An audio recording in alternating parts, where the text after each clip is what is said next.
Welcome back to another one of my futile attempts to actually consistently upload videos on this channel.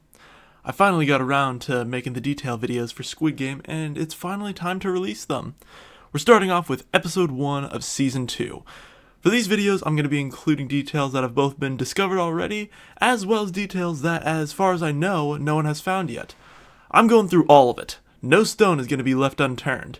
If at all in this video, or other videos, I miss a detail, it will be for one of two reasons. One, I thought it was stupid and didn't want to waste time including it because of how damn obvious it was. Or two, I'm just blind. Here we go.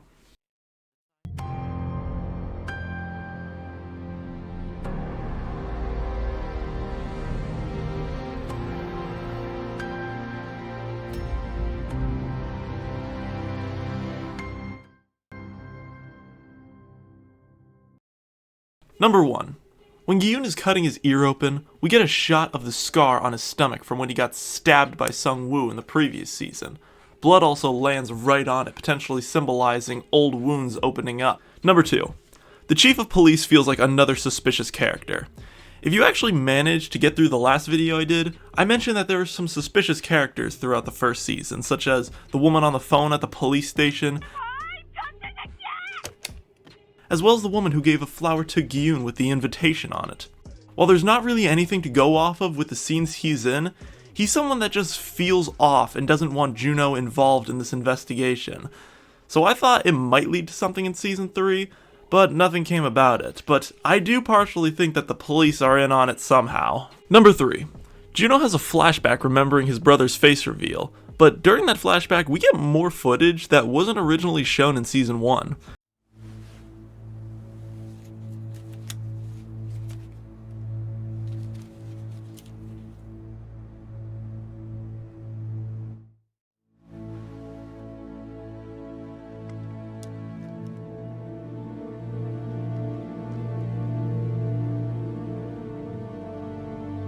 I think it was used to display Juno's POV of the whole situation. Number 4. The scene of the angry couple outside Gi-yoon's motel is clearly part of his dream. But why? Why is Gi-yoon dreaming about that right before his nightmare of the frontman showing up to his door? It could just be a moment that he's already seen happen outside or something similar, but it feels off, almost like it's personal. I think this is a way of showing us that he is still not completely over losing his wife to Ga-young's stepfather, a topic that comes up later in a conversation with Jung-bae. Number 5. A lot of people have been confused at the scene right here of Gi-yoon dreaming about the frontman, because a lot of people thought it was odd that he knew what the frontman looked like, despite never seeing him. To me, I think there's a fairly simple explanation. I just think he most likely saw him right before he got blindfolded and put into the car with him. The only reason to put a blindfold on him was so he wouldn't see his face, so he probably saw him with his mask on right before he put a blindfold on. Number 6. This is a detail that I know has been discussed already. I'm talking about the idea that Captain Park was a former winner. Since we know he's involved with the game, and his boat had a 122 on it, which is also the player number of the 2006 winner, Season 3 did reveal that Captain Park is just another pink soldier, but I wouldn't say this is confirmation that he's not a former player, since that was a lot of money in his backyard, even by pink soldier standards. Number 7. The captain mentions that he'll pay Juno a large rate for working for him that seems unheard of for a simple fisherman. To me, this seems like a clue of him being a part of the games. It would make sense he'd be able to pay so much since the captain has a ton of money for working in the games, which we also see later on in his yard in Season 3. Number 8. So it's not at all a hidden fact that the loan sharks who are helping Gi-yoon are the same ones who gave him a beating in Season 1. But it's interesting to think why Gi-yoon chose these guys for the job, because it makes so much sense. They were able to find him whenever he was on the run. Who better than to hire the same people to hunt a guy down that he's looking for? Number 9.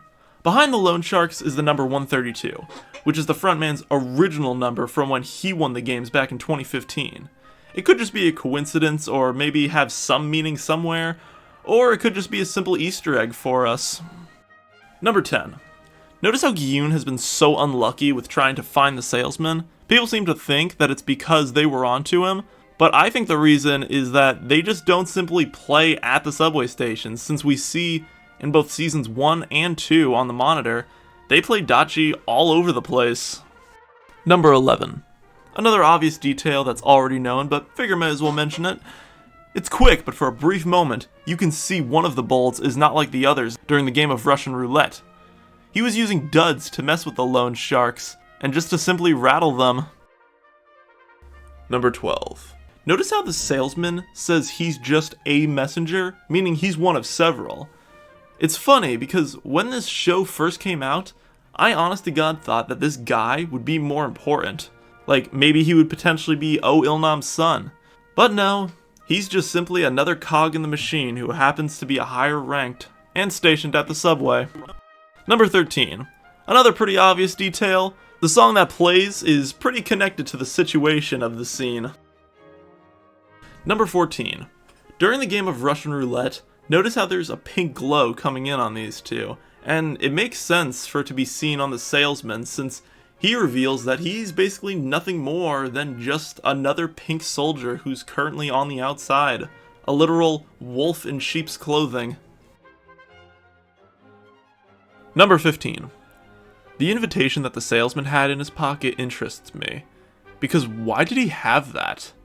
Was a scenario like this planned out? Did he actually know the whole time that he was being followed? My guess is that in the time between the recruiter shooting the boss and reuniting with Gyun, he probably got all the information out of Wooseok, called his bosses, they sent over the invitation and instructed him to confront Gyun. It could be why he didn't kill Gyun on the spot, because if he did, he would have been going against his superior's orders. That's probably why he wanted to create a scenario where his death would seem self-inflicted. Number 16. When Gyun is showing off his firing range, notice how Wooseok reacts to the shooting while Juno doesn't even flinch? It makes sense because he is a cop, as well as the fact that he probably is still numb from all the gunfire killings he witnessed while on the island. Number 17. I really love the foreshadowing of Kang Newell being a pink soldier. Not only is the pink bunny suit she wears a subtle clue of who she really is, but if you look closely in the middle of her face, you can see that there's clearly a triangle indent in the mask, which is the same as her mask rank in the games. Number 18. Notice how Chol is in what looks like a school uniform? This is clearly a throwback to Gyun's gift to Sungwoo's mom in the previous season, showing how the money is being put to good use with Chol being able to go to private school. Number 19. When Newell passes Gyun on the staircase, there's a moment when she looks back at him, like she knew him. I think that she recognized him since he's probably known by everyone who works there as the player who's trying hard to relocate where the games were held, rather than move on with his life and use all the money he won like all the other winners. Number 20. Juno's mother mentions how Ino is her stepson. For a long time there was a theory that Ino was Ilnam's son. And I didn't think that was realistic, since Juno would have recognized him while infiltrating the games. But now that I know these two aren't 100% biological siblings, I do still think it's a possibility. We didn't get any kind of reveal in Season 3, but these two being father and son could be the reason why Ilnam gave Ino the opportunity to win the games back in 2015. Number 21. During the dental scene, we can see the scar on Gyun's hand, which is another throwback to his fight with Sungwoo in Season 1 when he stabbed him through his hand. Number 22. The dentist seems like another suspicious character. After all, the information about the tracker somehow got leaked. People believe it was the captain, but he wasn't told about the tracker until the next day. So this guy is the only person I can think who would have been able to be an informant, especially since there's an eerie moment when it focuses on him leaving, which makes it feel like someone's watching from afar. Number 23. When Gyun is on the phone with his daughter, she's speaking English. This is a throwback all the way to the first episode of Season 1, where Gyun's mother knew that Gayoung would start to no longer speak Korean once she moves to the United States. Number 24. The card that the players are given this year has a 456 on them. Meanwhile, the number on the card that Newell calls is 001. I don't think this detail has any plot purposes. I think it's just a little Easter egg to show us who the heroes and villains are of this story. Number 25. It's interesting to think how the game organizers had such a large operation prepared for the Halloween party. Not only did the frontman himself show up, but he had the 2 pink soldiers go into the club, he also had someone put a device on Juno's car, and he had a sniper on standby to take out anyone who was following them. Just goes to show how prepared they were against someone that they saw as trash years ago. Number 26. It's no secret how the pig speaker is supposed to resemble the large piggy bank that's full of the prize money. But something else I noticed is that the table it's sitting on is also supposed to clearly resemble the dining flooring that they put in for the final meal, which I thought was a nice touch. Number 27. This is actually more of a question. After Gi-yoon got in the car, I'm curious what the frontman's original plan was, because it's clear that putting Gi-yoon back into the game wasn't the initial intention. I also don't think they were going to kill him either, because it seems like they have a fairly strict code about killing on the outside.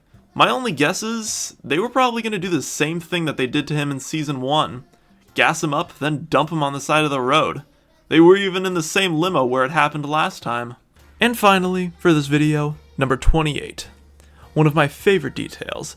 I'm sure everyone remembers the frontman's reference to the Matrix about taking the red pill and the blue pill.